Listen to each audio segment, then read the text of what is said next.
This is the overview in the Lake Mead National Recreation Area.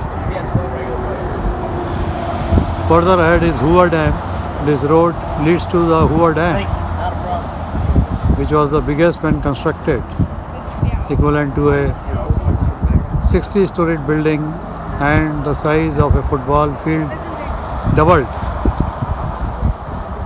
So we proceed to Hoover Dam from here and find out how it is. This is the recreation area. People stop here to have a good look,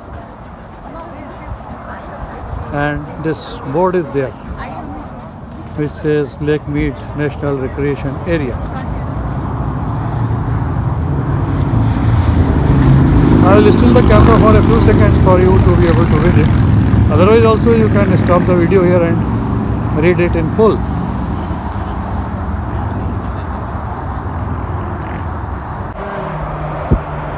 This is Lake Mead, which started filling up 1935 when Hoover Dam was constructed. Very huge one, 112 miles long, and a huge surface area too, and a depth of average 500 feet.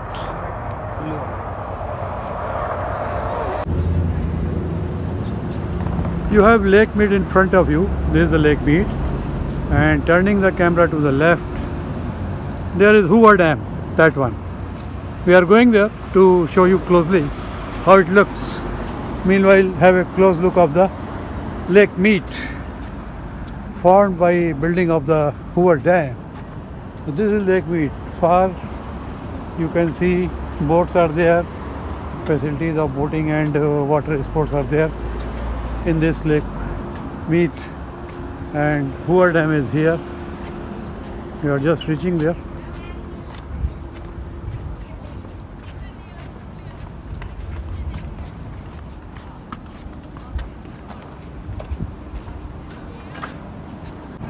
And this is the Hoover Dam.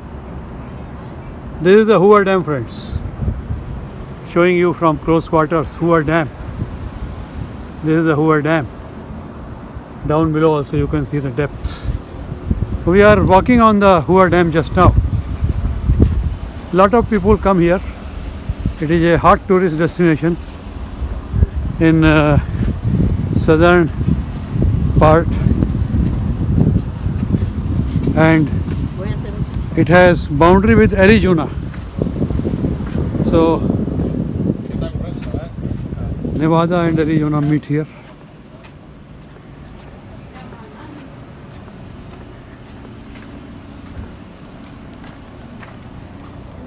You can see the depth of the dam here, and the outlet is there, down there, along with the power plant.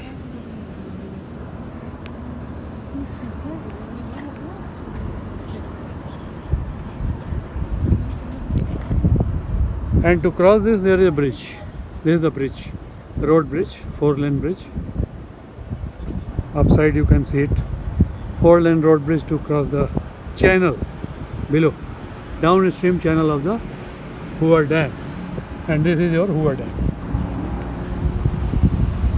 Yeah, this is it. It is showing Arizona time here, about 1:20 Arizona time.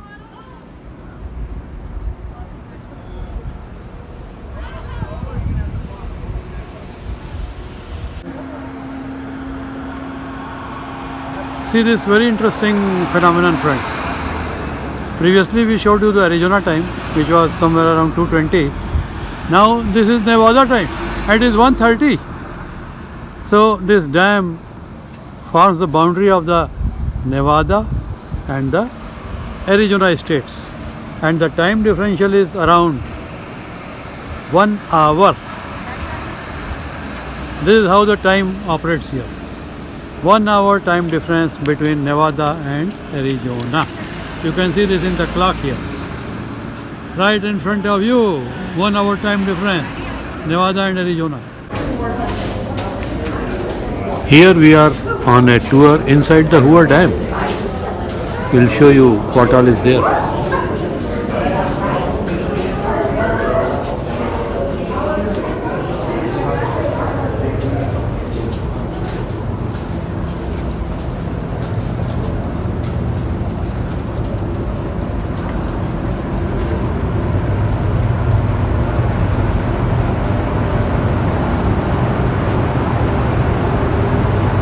down this way if you want. This is the turbine area. Huge turbines are there for power generation.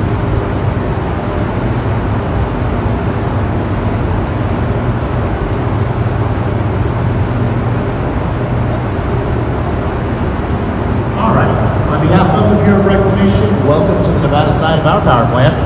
On the way down in my elevator, we talked about the rotor. Looking down below is one of our rotors. This one's coming out of an overhaul. We took it back together. It came from the Nevada 3 generator. If you look the length of the room on top of the unit, you'll see N1, N2, no number 3. That's where this came from. We have 8 commercial generators on the Nevada side and 9 more across the river in Arizona. Each unit stands about 70 feet tall, but from the view, you're only seeing the top 30. The rest is down below the floors. The turbine, which spins the entire rotor assembly, is at the very base. Each generator can produce up to 130 megawatts of power. That's enough to supply between 64 and 65,000 homes instantaneously. We use the term on demand. Demand for water down and bringing things down on production. Throughout the entire facility, the demand for water is there. Just over a million homes. And we can deliver it out of the homes in the ground. That's what our term calls the water building.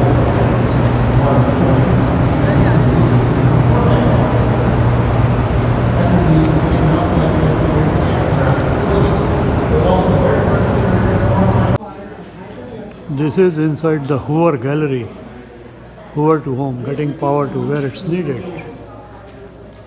This is all what it did for the economy of the area. The dam was designed in the late 1920s by Bureau of Reclamation engineers.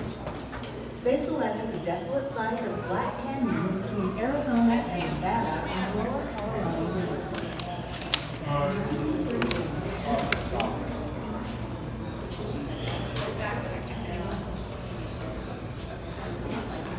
This is Hoover Dam Exhibition Gallery.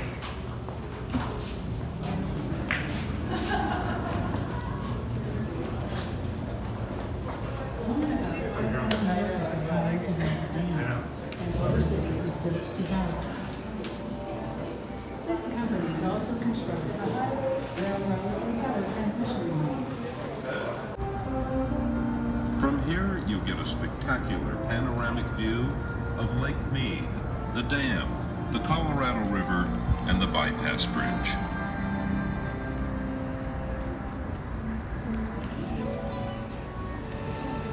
As you look over the railing, you will see the tallest concrete dam in the Western Hemisphere. Hoover Dam stands 726 feet tall and stretches 1,244 feet across the top, but only 78 feet across the base. It looks somewhat like an upside-down pyramid. This massive arch gravity structure contains 3,250,000 cubic yards of concrete. That's enough concrete to build a 2-lane highway from San Francisco to New York City. The thickness of the roadway is a mere 45 feet, but as the dam expands towards the base, it reaches 660 feet, nearly as thick as it is tall.